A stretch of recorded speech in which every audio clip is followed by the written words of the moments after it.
The future is bleak if we, as a nation, don't change something.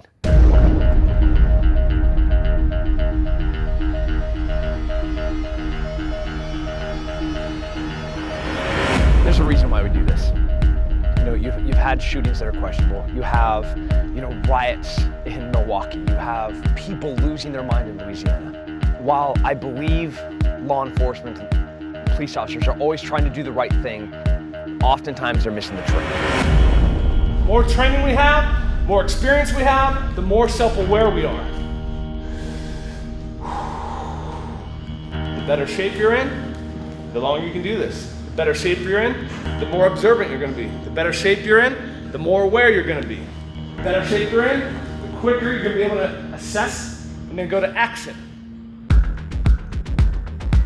They need to be on the range. They need to be in the gyms. They need to be in martial arts studios. They need to be given the skills that can ultimately be able to save lives. They're there to serve. They're there to protect the public.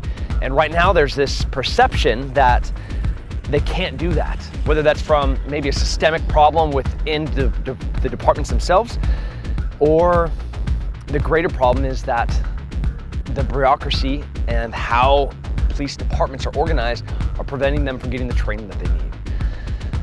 I believe with my entire heart that the law enforcement community loves America, that they're doing the right thing, and they're trying to do the right thing, and they need help.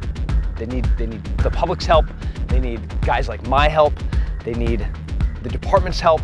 They need the city government's help. They need people to step up and recognize that they're doing the best that they can with what they have. But what they have is not enough. They don't have enough training. They don't have enough time.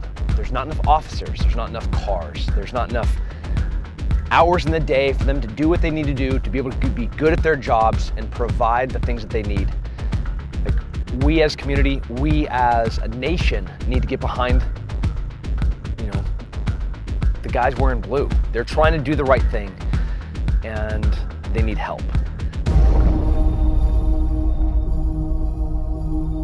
Welcome to Sheepdog Response. Yesterday we worked like 16 hours. We're in the gym fighting, grappling, working on cuffing, striking, takedowns, all with the intent of being able to protect people. We're not showing people these skills so they can go and hurt other people. That's not what's happening here. We're giving them skills so they can go protect people, so they can go save lives. Time after time, the more training you have, the more experience you have, the better decisions you're gonna make. If you're in a position where you're in a fight for your life, just because you can kill somebody doesn't mean you need to. And you may not need to if you have the training, if you have the experience. And that's what we're here, and that's why we're trying to provide them. I've 15 years in special forces. I've been a martial artist for 30 years. I have maybe a complete unique skill set in the world. I don't think there's anyone on the planet that has the amount of experience in fighting and the amount of experience in shooting as I do. I've been to every single combat school that the Army has. I've been to every single casualty producing school that the military has. I'm a black belt in jiu-jitsu. I'm a black belt in combatives. I have dedicated my life to being somebody that is hard to kill.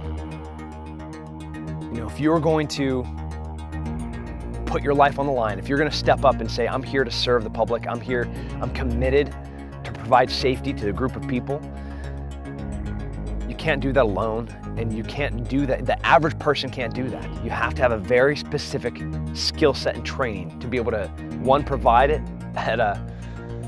in a safe way, not only for yourself, but also for the public. And there's only a handful of people that understand and recognize what those skills are. And I'm gonna pour my life and my heart into making sure that I can give these skills to the guys that need it. And the guys wearing blue,